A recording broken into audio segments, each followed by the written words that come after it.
हम आज भूतकाल में जाएंगे तो बहुत बड़ी बातें निकल के आएंगे। कांग्रेस पार्टी वो पार्टी रही है जिसने हरित क्रांति लाकर किसानों के हाथ में उन्नति के द्वार खोले, बैंकों का राष्ट्रीयकरण करके बैंकों को कर्ज से किसानों को अवेलेबल कराया, नहीं तो बहुत भारी कर्जों में रहते थे। नई नई उन्नत फसलें लेकर आए, देश के निर्माण में किसानों के लिए लगातार एक काम कांग्रेस ने किए और करते आ रहे हैं। हमारे देश में खाने का अनाज नहीं होता था, एक ऐसा समय आया था कि बहुत जगह में बाहर से विदेशों से अनाज मंगवाना पड़ता था, लेकिन उस समय की जो नीति तत्कालीन सरकार में प्रधानमंत्री जो इंदिरा जी रही, अन्य प्रधानमंत्री रहे, उन लोगों ने निर्णय किया और किसानों की बेहतरी के लगातार कार्य करते आए। और भारतीय जनता पार्टी जब कांग्रेस की सरकार थी तो उन्होंने ये वादा किया था कि हम किसान की आय दुगनी करेंगे, स्वामीनाथन रिपोर्ट लागू करेंगे। स्वामीनाथन रिपोर्ट कांग्रेस ने स्वामीनाथन जी को बनाया था और मैं इस जगह से कह सकता हूं कि जब प्रदेश स्वामीनाथन जी आए थे किसानों से मिलने समय मैं भी एक युवा किसान के रूप में उनसे मिला था, उनको अपनी बातें और किसानों की समस्याओं से अवगत कराने का मुझे भी अवसर प्राप्त हुआ था। खैर, क्योंकि किसान हूं इसलिए सारी की सारी बातें तफसील से आपसे को बता सकता हूं। तो आपने बनाया तो था, स्वामीनाथन रिपोर्ट आया, आ भी गई 2006 में, आपको भी मालूम होगा, आपकी सरकार 2014 तक थी। देखिए, निश्चित रूप से एक कोई रिपोर्ट आती है, लागू करने में समय लगता है, समय के साथ साथ समय आप ये ना भूलें कि किसानों का करोड़ों रुपए का कर्ज उस समय जो बैंकों में था, डिफॉल्टर किसान थे, किसने दूर किया था? कांग्रेस पार्टी ने दूर किया था। स्टेप बाय स्टेप सारे काम कर रहे थे। खैर, सरकार 2014 में चली गई, स्वामीनाथन रिपोर्ट भी लागू होती, अन्य जो खेती किसानी के लिए जो और बेहतर के लिए काम करते हैं हम वो सारे के सारे कर रहे थे, लगातार मूल्यों में इजाफा कर रहे थे। लेकिन दूसरी ओर जो छलावा जो किसानों के साथ हुआ, जिस तरह की बात चुनाव के पहले भारतीय जनता पार्टी के नेताओं ने कही कि हम दुगनी आय कर देंगे, हम स्वामीनाथन रिपोर्ट लागू करेंगे। आज 11 साल हो गए उनको इस वादा किए। हमने 4 साल नहीं किया, मैं मानता हूं आपकी हिसाब से, तो 11 साल से जो सरकार में वो क्या कर रहे हैं, ये भी तो आपका प्रश्न होना चाहिए। दूसरी बात, मैं एक बात आपके इससे कहना चाहता हूं, आपकी रिपोर्ट में है कि मध्य प्रदेश सरकार कह रही है कि हमने एमएसपी बढ़ा दिया। आप ये गलत बात करना आप बंद कर दीजिए। 4892 रुपए एमएसपी पहले से दे थी और ये आपने मान लिया कि मध्य प्रदेश में एमएसपी नहीं दे पा रहे हैं। और दूसरी बात यह है त्रिपाठी जी, क्योंकि पूरे देश में कृषि लागत एवं मूल्य आयोग होता है जो 1965 में इसकी स्थापना हुई थी। मध्य प्रदेश में भी 2017 में इस आयोग की स्थापना हुई थी। वो जो सोयाबीन की बात चल रही है, इसी मध्य प्रदेश के लागत एवं मूल्य आयोग ने 4800 रुपए क्विंटल सोयाबीन की लागत मानकर केंद्र सरकार को सिफारिश भेजी थी कि 4800 रुपए तो इसकी लागत है, अब इसके आगे आपको मूल्य तय करना है। लेकिन आज जो देश के कृषि मंत्री हैं वो भी मध्य प्रदेश के हैं और जो मूल आयोग होता है उसके अध्यक्ष भी वो काफी समय तक रहे एज ए मुख्यमंत्री। लेकिन आज 4800 रुपए मध्य प्रदेश में लागत आ रही है, एमएसपी 4892 रुपए मिल रहे हैं, तो किसान 6000 रुपए तो ये कहते हैं भैया इतना तो कर दो। आज अगर 8000 की मांग कर रहे हैं तो वो तो मांग अपनी जगह जायज है, उन्हें भी मालूम है कि 8000 रुपए नहीं कर पाएंगे, लेकिन एक मिनिमम 6000 रुपए की मांग कर रहे थे। लेकिन सरकार झूठ बोलने के अलावा कुछ नहीं कर रही। आप भी बताइए, एमएसपी क्या अब तय हुई है? एमएसपी तो पहले से तय हुई है ना पूरे देश के लिए, कि मध्य प्रदेश अलग से तय कर चुका है। अगर मध्य प्रदेश तय करता तो अलग से बोनस तय करता कि 4892 रुपए है, हम इतना बोनस की खरीदी पे देंगे, लेकिन वो तो कहीं नहीं किया, कहीं आज तक कोई बात नहीं है। अब कहा हम एमएसपी पे खरीदेंगे, वो भी 40%, तो क्या होगा? हम कब तक हम किसानों को चलेंगे? साफ बात कहें ना, साफ बात करने में दिक्कत क्या है? जोड़ देना चाहता हूं, असल में 6000 रुपए क्विंटल इस साल की मांग है और जब आइंदा जब एमएसपी हो वो 8000 रुपए हो, इसमें डिफरेंशिएट है कि अभी तो आप 6000 रुपए दे दो, एमएसपी तो अभी आप तय नहीं करोगे, अभी 6000 रुपए। और एमएसपी जब बने, जो मांगे की गेहूं की एमएसपी, मक्का की एमएसपी, तो अब आने वाले समय जब एमएसपी का कैलकुलेशन हो, जब इन सबका कैलकुलेशन इस तरीके से आना चाहिए, ये अभी की बात है, उसको हम उस तरीके से देखें कि किसान 6000 मांगा था, अचानक 8000 क्यों मांगने लगा? तो अलग अलग संगठन है। अभी तक किसानों ने कहा कि 6000 इस साल दे दो और एमएसपी बढ़ा के 4892 आपने एमएसपी कर रखी है, उसमें काम नहीं चल रहा है। अगली जब एमएसपी हो वो 8000 रुपए क्विंटल करें, क्योंकि लागत बहुत ज्यादा आ रही है। जब उनके ऊपर बात आती है कि देश के अंदर कितनी जगह भारतीय जनता पार्टी की सरकार है, आप सब चीजें छोड़ दे, भारतीय जनता पार्टी असफल हो गई। मेरी बात से भावतर हो, जैसा जी ने कहा, बोनस हो, ये इन 3 राज्यों में निश्चित रूप से नहीं। जब जहां मांग हुई, मैंने कहा किसानों का 72,000 करोड़ का कर्जा किसने माफ किया? तो मनमोहन सिंह जी की सरकार ने माफ किया। ये क्यों नहीं किया? कांग्रेस सरकार थी, भारतीय जनता पार्टी रिकॉर्ड उठा के बता दे उन्होंने किया। हम कहीं नहीं जाए, छत्तीसगढ़ में चुनाव के पहले हम बड़ोसा राज्य, हमारा अपना राज्य भी हमारे समय में था, आज वहां धान भाव में बिक रहा है 31 रुपए क्विंटल। सरकार में 2600, हाँ, अब 3100 में भारतीय जनता पार्टी सरकार खरीद रही, मध्य प्रदेश में क्यों नहीं कर रही? अपने अंदर झांकें। और जो मेरे मित्र यादव जी कह रहे थे घड़ियाल आंसू, ठीक है, हमारे आंसू तो घड़ियाली है, आप नकल कोई दूसरे आंसू कर ले किसानों के हाल पर, ये कहीं नहीं करेंगे। बात यह है, जो व्यक्ति अभी उनका पुराना वीडियो कृषि मंत्री जी का आया कि सोयाबीन का ये भाव नहीं, तो रोड पे बैठ जाओ, बैठोगे कि नहीं बैठोगे? आज जब कृषि मंत्री आ गए तो भाव के बारे में उनके मुंह से कोई एक शब्द नहीं निकल रहा कि क्या देना चाहिए क्या नहीं देना चाहिए।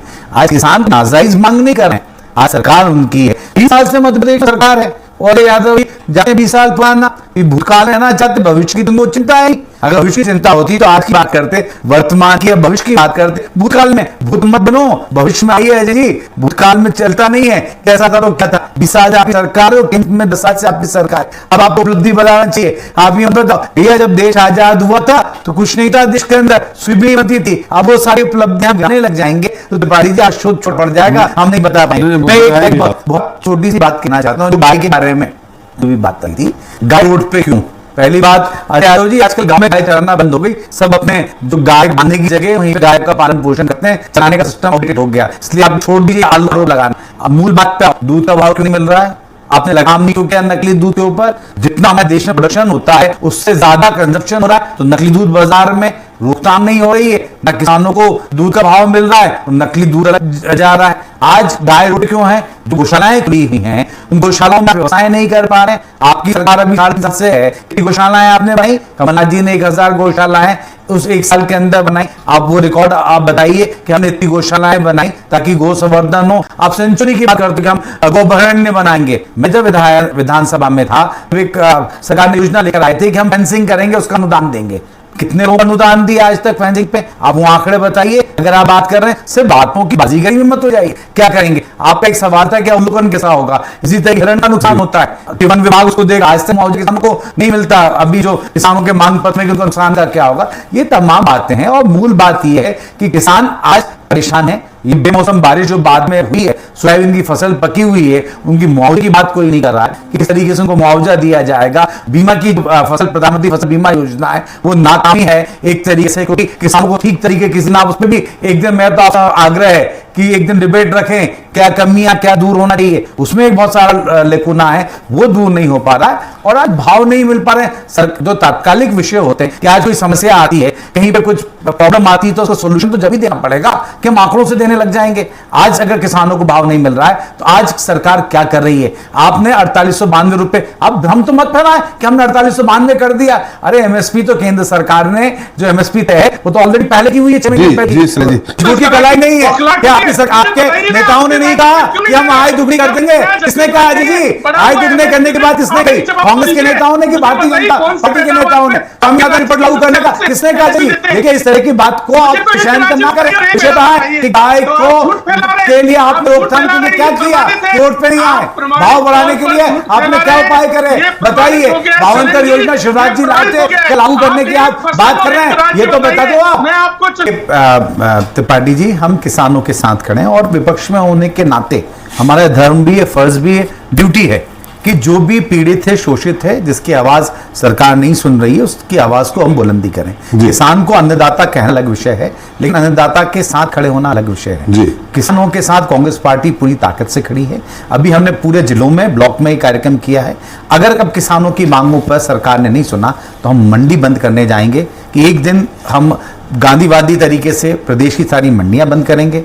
और उसके बाद भी नहीं मानी सरकार तो जब विधानसभा का सत्र चलेगा, क्योंकि लड़ाई लंबी है, कोई एक दिन में सरकार मानेगी नहीं, तो हम विधानसभा को नहीं चलने देंगे। भोपाल का हम घेराव करेंगे, क्योंकि प्रजातांत्रिक इस व्यवस्था में ये हमारा अधिकार है कि हम आंदोलन करें, लगातार सरकार को अपनी बातें पहुंचाएं, चिट्ठियों के माध्यम से, पत्रों के माध्यम से, टेलीविजन और दूसरे मीडिया माध्यम से तो हमारी बातें हम लगातार पहुंचा रहे हैं, लेकिन आंदोलन के माध्यम से ये तमाम हम काम करेंगे। किसानों के बीच में जाकर किसानों की जो मूल लड़ाई, अभी देखिए, अपने त्रिपाठी जी बड़ी छोटी सी बात कहना चाहता हूं, हमने कोई, कांग्रेस ने ये बात नहीं रखी थी किसानों को 6000 मिलना चाहिए। ये तो किसानों की तरफ से जब आवाज उठी तो उसी के साथ हम लोगों ने लड़ाई लड़ी। हम किसान संगठन, अलग अलग संगठन मध्य प्रदेश में काम कर रहे हैं और उसके अलावा किसान खुद भी आज समझदार हो गया है, सोशल मीडिया पर लगातार अपनी बातें वो डालता है और आप और हम लगातार दिख रहे हैं। आज पिछले 10-12 दिन से जो बारिश हुई है, इस बारिश ने गांवों में सोयाबीनों की हालत खराब कर रखी है, सड़ रहे हैं सोयाबीन।